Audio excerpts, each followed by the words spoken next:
Hello दोस्तों, नमस्कार। दोस्तों, गौतम बुद्ध ने अपने ज्ञान और उपदेशों में मनुष्य के शारीरिक, मानसिक और आध्यात्मिक स्वास्थ्य के बारे में गहन अंतर्दृष्टि दी है। उनका मानना था कि हमारा शरीर और मन आपस में गहराई से जुड़े हुए हैं और यदि हम उन्हें सही दिशा में प्रोत्साहित करें तो हमारा शरीर न केवल अपनी बीमारियों को ठीक कर सकता है बल्कि उसे बीमार होने से भी बचाया जा सकता है। यह विचार उनके मध्यम मार्ग और अष्टांगिक मार्ग में भी स्पष्ट रूप से परिलक्षित होता है। दोस्तों, हमारे YouTube चैनल पर नए हैं तो चैनल को लाइक करें, सब्सक्राइब करें और बेल घंटी दबाना ना भूलें। दोस्तों, बुद्ध का मानना था कि शरीर और मन के बीच गहरा संबंध है। जब मन शांत और सकारात्मक होता है तो शरीर की रोग प्रतिरोधक क्षमता स्वतः बढ़ जाती है। इसके विपरीत जब मन अशांत और नकारात्मक विचारों से भरा होता है तो शरीर पर इसका नकारात्मक प्रभाव पड़ता है। उदाहरण के लिए चिंता, क्रोध और भय जैसे नकारात्मक भावनाएं शरीर की ऊर्जा को कमजोर कर सकती हैं और रोगों को आमंत्रण दे सकती है। बुद्ध ने समझाया कि यदि मनुष्य अपने मन को अनुशासित कर ले और उसे संतुलित अवस्था में रखे तो शरीर स्वतः स्वस्थ रहेगा। उन्होंने ध्यान को इस संतुलन को प्राप्त करने का सर्वोत्तम साधना माना। ध्यान मन को शांत करता है, विचारों को स्पष्ट करता है और शरीर को भीतर से ऊर्जा प्रदान करता है। गौतम बुद्ध ने मध्यम मार्ग का सुझाव दिया जो न तो अत्यधिक विलासिता में डूबा हो और न ही कठोर तपस्या में। उनका कहना था कि हमारा शरीर एक साधन है जिसे सही तरीके से उपयोग करना चाहिए। यदि हम इसे अत्यधिक कष्ट में डालते हैं तो यह कमजोर हो जाएगा और यदि हम इसे आवश्यकता से अधिक सुख सुविधाएं प्रदान करेंगे तो यह आलसी हो जाएगा।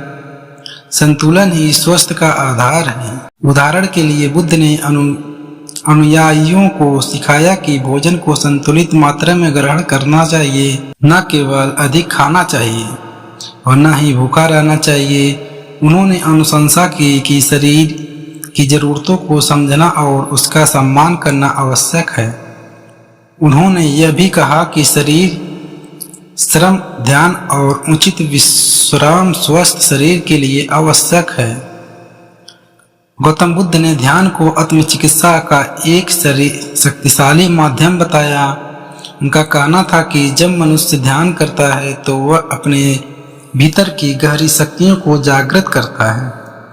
यह प्रक्रिया शरीर के भीतर ऊर्जा के प्रवाह को संतुलित करती है और बीमारियों को ठीक करने में मदद करती है। ध्यान के दौरान मनुष्य का ध्यान उसकी श्वास, शरीर और विचारों पर केंद्रित होता है।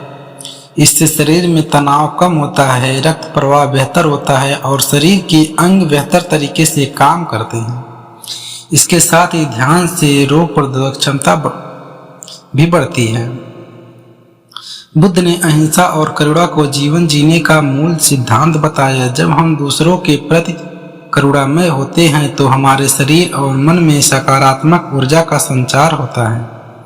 यह सकारात्मक ऊर्जा शरीर के भीतर संतुलन बनाए रखने में मदद करती है। उन्होंने यह भी कहा कि जब हम दूसरों के प्रति द्वेष या क्रोध रखते हैं तो इसका सीधा असर हमारे शरीर पर पड़ता है। यह भावनाएं शरीर में विष की तरह काम करती हैं और रोगों को कारण बनती हैं। इसके विपरीत प्रेम या दया, करुणा जैसे नकारात्मक भावनाएं शरीर को स्वस्थ रखने में सहायक होती हैं। गौतम बुद्ध ने यह सिखाया कि जीवन में दुख और रोग का मुख्य कारण हमारी इच्छाएं और आसक्तियां हैं। जब हम चीजों को उनके स्वाभाविक रूप से स्वीकार करना सीख जाते हैं तो हमारा मन शांत हो जाता है। यह मानसिक शांति शरीर के स्वास्थ्य पर सकारात्मक प्रभाव डालती है। बुद्ध का यह दृष्टिकोण अनिच्छा के सिद्धांत के में प्रकट होता है। यदि हम इस पर सत्य को समझते हैं और अपने मन को शांत रखते हैं तो शरीर भी स्वस्थ रहता है। गौतम बुद्ध के 4 आर्य सत्य अष्टांगिक मार्ग भी स्वास्थ्य को समझने और बनाए रखने में सहायक है। 4 आर्य सत्य बताते हैं कि जीवन में दुख है, सुख दुख के कारण है, इन कारणों को दूर किया जा सकता है। अष्टांगिक मार्ग इन कारणों को दूर करने का साधन प्रदान करता है। अष्टांगिक मार्ग के अंग जैसे कि सही विचार, सही कर्म, सही आजीविका और सही ध्यान शारीरिक और मानसिक स्वास्थ्य के लिए महत्वपूर्ण है। यदि हम इन पर ध्यान दें तो हमारा शरीर और मन दोनों स्वस्थ रहेंगे। गौतम बुद्ध ने शारीरिक व्यायाम और योग का भी समर्थन किया। उनका मानना था कि शरीर को सक्रिय और लचीला बनाए रखना आवश्यक है।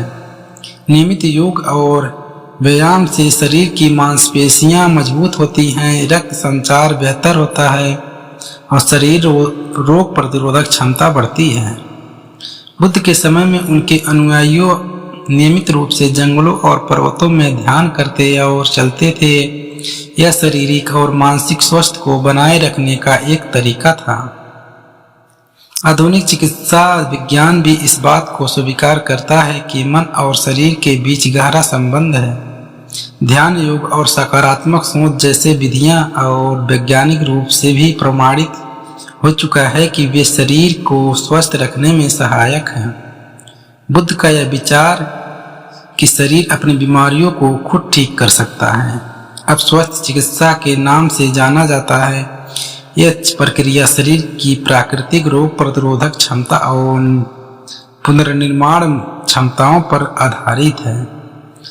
दोस्तों, इस कहानी से गौतम बुद्ध के अनुसार यदि हम अपने शरीर और मन के बीच असमंजस स्थापित करें, संतुलित जीवन शैली अपनाएं और ध्यान का करुणा का अभ्यास करें तो हमारा शरीर अपनी बीमारियों को ठीक करने में सक्षम हो जाएगा। यह केवल शारीरिक स्वास्थ्य की बात नहीं है बल्कि मानसिक और आध्यात्मिक स्वास्थ्य को भी शामिल है।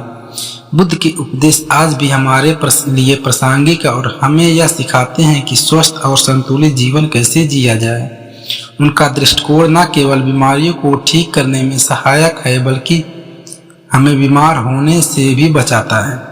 दोस्तों, ये कहानी आपको कैसी लगी? ऐसी कहानी के लिए हमारे YouTube चैनल को लाइक करें, सब्सक्राइब करें और दोस्तों में ज़्यादा से ज़्यादा ज़रूर शेयर करें। फिर मिलते हैं दोस्तों कोई और कहानी लेकर, तब तक के लिए धन्यवाद।